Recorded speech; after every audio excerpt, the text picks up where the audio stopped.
We celebrate him still on holidays and in statuary, a titan striding across oceans, the very embodiment of audacious discovery. Christopher Columbus. His name echoes with the spirit of adventure of a world made suddenly larger, dramatically connected.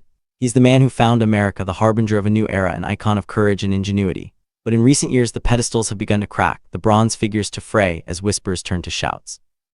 The heroic narrative, once as unyielding as granite, is crumbling under the weight of a far darker truth.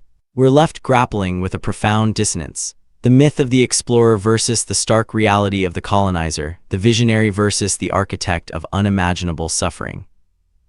This isn't merely a reevaluation. It's an excavation, digging past centuries of curated legend to uncover the raw, brutal foundations laid by a man whose legacy is etched not just in maps, but in the very bones of a continent. Before the grand ships and the fateful voyages, before the name Columbus became synonymous with a new world, there was Cristoforo Colombo, born in 1451 in Genoa. His was not a life of privilege or grand education, but one steeped in the practicalities of a bustling port city. His father was a wool weaver, his family of modest means, their lives dictated by the rhythm of trade and craft. Young Cristoforo was a product of his environment, an observer of the endless procession of ships, the exotic goods unloaded onto the docks, the sailors with their tales of distant lands and mythical beasts. He felt the pull of the sea from an early age, a potent, almost spiritual calling that transcended the mundane confines of his family's workshop. His formal schooling was limited, but his self-education was relentless. He devoured maps, nautical charts, and the travelogues of Marco Polo, his mind alight with visions of the East.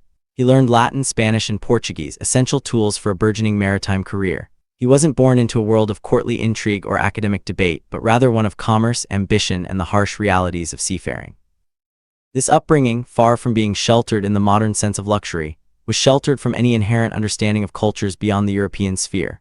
His worldview was shaped by the mercantile imperatives of profit and expansion, a framework that would later prove catastrophic when applied to entirely alien societies.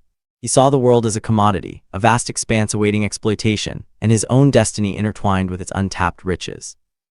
The pivotal event, the true catalyst that forged the man who would sail west, was not a single dramatic moment, but a slow, burning frustration.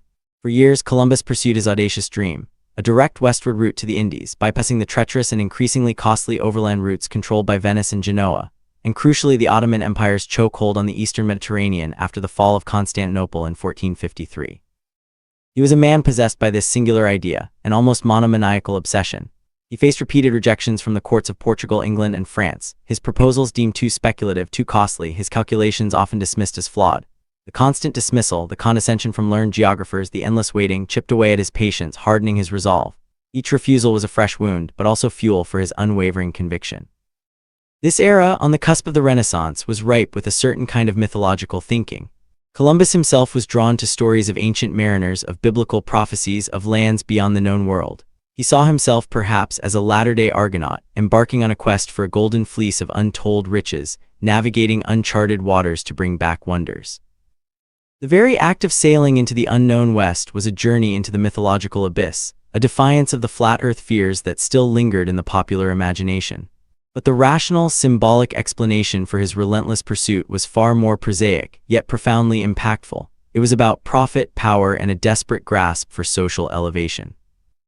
He wasn't just seeking new lands, he was seeking a new self, a chance to escape his humble origins and carve a name for himself in history, and in doing so, secure wealth and status. The golden fleece he truly sought was gold, pure and simple, and the power it conferred. Finally, after years of tireless lobbying, Queen Isabella of Castile, swayed by the promise of wealth, new trade routes, and the potential for converting new souls to Christianity, granted him patronage. In August 1492, he set sail with 3 ships, the Nina, the Pinta, and the Santa Maria. The journey across the Atlantic was itself a testament to human endurance and navigational skill, yet even here, the seeds of future conflict were sown.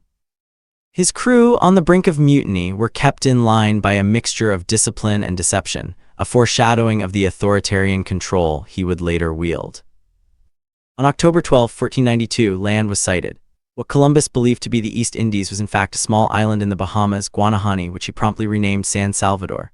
His initial encounters with the indigenous Arawak people, the Taino, were complex. He described them in his journal as naked, very well built, and good servants. He noted their generosity, their willingness to trade, and their lack of weaponry. This initial observation, however, was not one of admiration or cultural exchange, but of assessment and evaluation of their potential utility and vulnerability. Here was the mythological ideal of the noble savage, living in a pristine paradise. But the rational, symbolic explanation was immediate. They were a resource to be exploited, their land a territory to be claimed, their bodies a potential labor force. He saw their gold ornaments, their simple tools, and in his mind, he began to calculate. He recorded in his own log that he took several of the Taino by force to serve as guides and interpreters, bringing them aboard his ships. This act, seemingly minor in the grand narrative, was a profound violation, a clear assertion of dominance and ownership. It stripped these individuals of their agency, their freedom, their very humanity, reducing them to instruments of his will. This was not discovery, it was the first tremor of conquest. As Columbus explored Hispaniola, his perception of the indigenous people solidified into a chilling pragmatism. He observed their peaceful nature, their lack of organized military, and their unfamiliarity with European steel and gunpowder. These were not equals to be negotiated with, but subjects to be subdued.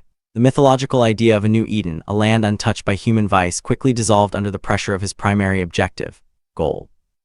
He was convinced that vast quantities of gold lay hidden within these lands, a conviction that would drive him to increasingly brutal measures. Upon his second voyage, returning with a fleet of 17 ships and 1,200 men, the true scale of his intentions became horrifyingly clear. The initial small-scale plundering escalated into systematic subjugation. Columbus established the brutal encomienda system, a thinly veiled form of slavery where indigenous people were forced to labor for Spanish masters. This system, conceived and implemented under his direct command, demanded an impossible tribute.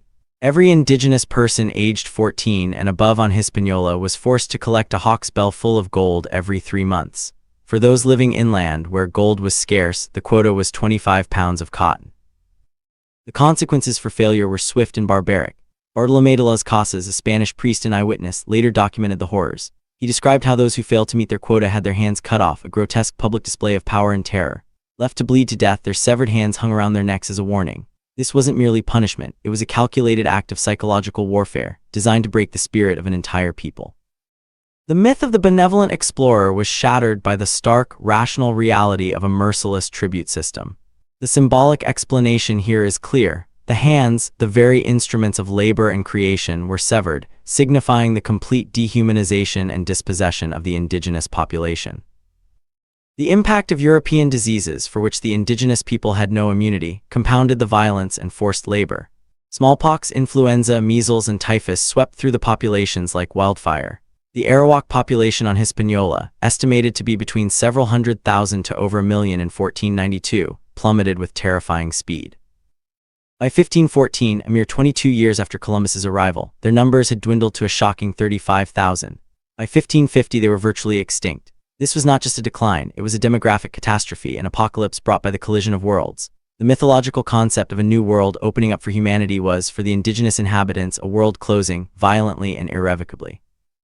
The symbolic explanation is one of biological warfare, albeit unintended in its initial form, but undeniably devastating, turning the very air they breathed into an instrument of genocide. Las Casas' accounts offer a harrowing glimpse into the daily atrocities. He wrote of cruelty on a scale no living being has ever seen or expects to see. He recounted how the Spanish thought nothing of knifing Indians by 10s and 20s, and of cutting slices off them to test the sharpness of their blades. This was not war in any conventional sense. It was a systematic terrorization, a deliberate demonstration of absolute power over a people deemed inferior. The mythical hero, the brave adventurer, dissolves into the figure of a brutal overlord, sanctioning, if not directly participating in, acts of unimaginable barbarity. The symbolic explanation is the complete erasure of indigenous personhood, their bodies reduced to objects for sport, their lives utterly valueless in the eyes of the conquerors. Further compounding the horrors was the widespread sexual slavery of indigenous women and children. Columbus himself documented this abhorrent practice. In a letter written in 1500, he noted that girls from 9-10 are in demand. This chilling statement from the discoverer himself reveals a market for child sexual exploitation, a demand he acknowledged and facilitated. It wasn't an unfortunate side effect. It was an integral part of the conquest, a further degradation of the indigenous people, particularly their most vulnerable. The mythological trope of the explorer bringing civilization and order collapses under the weight of this grotesque reality. Symbolically, it represents the ultimate violation, the invasion of not just land and body, but of innocence and future generations, perpetuating a cycle of trauma and destruction. The discovery of the Americas under Columbus inaugurated a new era of global interaction, but it was an era defined by conquest, exploitation, and unparalleled human suffering. The initial vision of a westward passage to the east, fueled by mercantile ambition and a thirst for glory, transformed into something far more predatory. His personal breakthrough, the true transformation that defined his legacy, occurred not in a single flash of insight, but through the crucible of his first encounters and the immediate consolidation of power. It was the moment he fully understood the asymmetry of power between his technologically superior European forces and the relatively unarmed indigenous populations. It was the realization that the New World was not merely a geographical discovery, but a vast untapped resource, its inhabitants included, ready for extraction. This wasn't a moral epiphany, but a pragmatic, ruthless calculation. He shed any lingering notions of benign exploration or respectful trade that might have existed in his initial idealized journals. Instead, he embraced the role of the absolute governor, the conqueror, the one who dictated terms, not negotiated them. His transformation was complete when he implemented the tribute system, when he observed the terror of the severed hands and the catastrophic population decline, and saw not a tragedy but a necessary cost of doing business. It was the moment he recognized that the pursuit of gold and glory, backed by the might of Spain, justified any means, however brutal. This wasn't a fall from grace, but a full embrace of the power he now wielded, solidifying his identity as the unyielding architect of a new, extractive order. The man who sailed west seeking a shortcut to riches found instead a shortcut to absolute power, and in that realization he transformed not into a hero, but into the unrepentant engine of an empire's brutal expansion. He had crossed a Rubicon of his own making, stepping from the realm of ambitious explorer into the chilling role of an imperial subjugator, forever altering the course of two continents, and in doing so, revealing the dark truth of his personal ambition.